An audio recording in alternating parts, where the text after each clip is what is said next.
What is up, Breaking Bad fans? Kino here, and we are back with another Breaking Bad log. Today we're looking at the 10th episode of Season 4, Salud. The episode opens with Gus, Mike, and Jesse waiting in the desert. They're picked up by a plane, which will take them to Mexico. Gus tells a worried Jesse that he can do this, again setting himself apart from Walt by encouraging Jesse. After the title, Skyler calls Walt at his condo. It's Junior's birthday, but Walt isn't there because he's lying battered after the fight with Jesse. Skyler goes ahead without him, showing Junior the new car she bought him. And, of all the reasons to call Skyler a bitch, the fact that she bought her son a lilac PT Cruiser is probably the biggest. Junior is obviously not enthused, given that he previously had a Challenger. Meanwhile, Saul calls Ted Beneke down to his office. Per Skyler's instructions, Saul tells Ted that he's inherited over $600,000 from an unknown relative in Europe. The plan is that he will use this money to pay off the IRS, which will keep Skyler safe from an audit. Back in Mexico, the trio are taken blindfolded to a cartel laboratory. Once there, Jesse finds that they don't have all the ingredients he needs to cook. The lead chemist, a guy who for some reason talks with a British accent in English, balks at the idea of taking instruction from someone who doesn't know basic chemistry. Jesse steps up though and takes command, telling them that they need to clean every source of contamination before they cook. Clearly, Walt's work ethic has rubbed off on him. Meanwhile, Junior looks in on Walt, who missed his birthday. He sees his father battered and asks what happened to him. Walt, delirious from the pain medication, breaks down for once in front of his son, admitting that he made a mistake. He's referring to Jesse, and we can see that Walt is having a moment of clarity regarding driving Jesse away from him. Junior then puts Walt to sleep, and Walt deliriously refers to him as Jesse, another sign that in many ways, Walt considers Jesse a son. Back at the lab, they analyze the purity of Jesse's meth. It comes out as 96.2% pure, a remarkable success.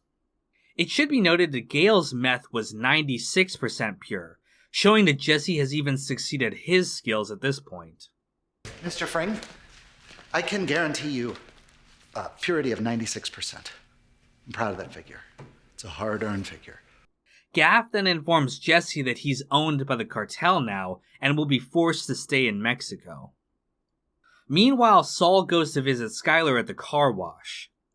He informs her that Ted has not paid off the IRS and is in fact spending the money on cars and restarting his business. Skyler goes to confront him about this, trying to persuade him to pay the IRS.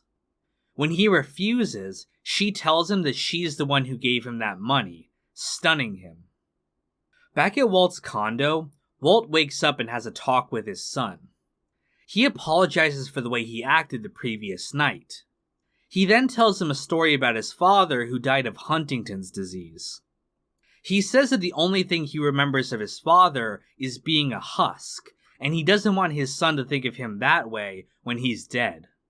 This backstory gives a lot of context on why Walt was so against treatment early on, and why he's so desperate to be recognized as a powerful man before he dies. And that's how you would remember me. That's the worst part.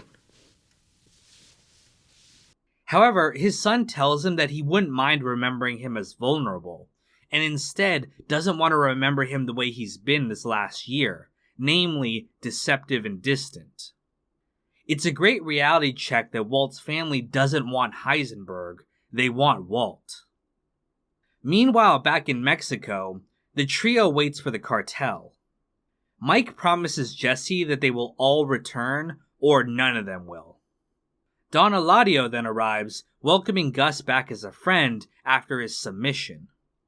Gus then presents him with a gift, a bottle of very rare tequila, Zafiro Añejo.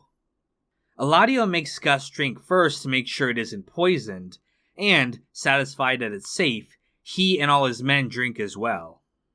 Salud! Salud! They then throw a party for everyone.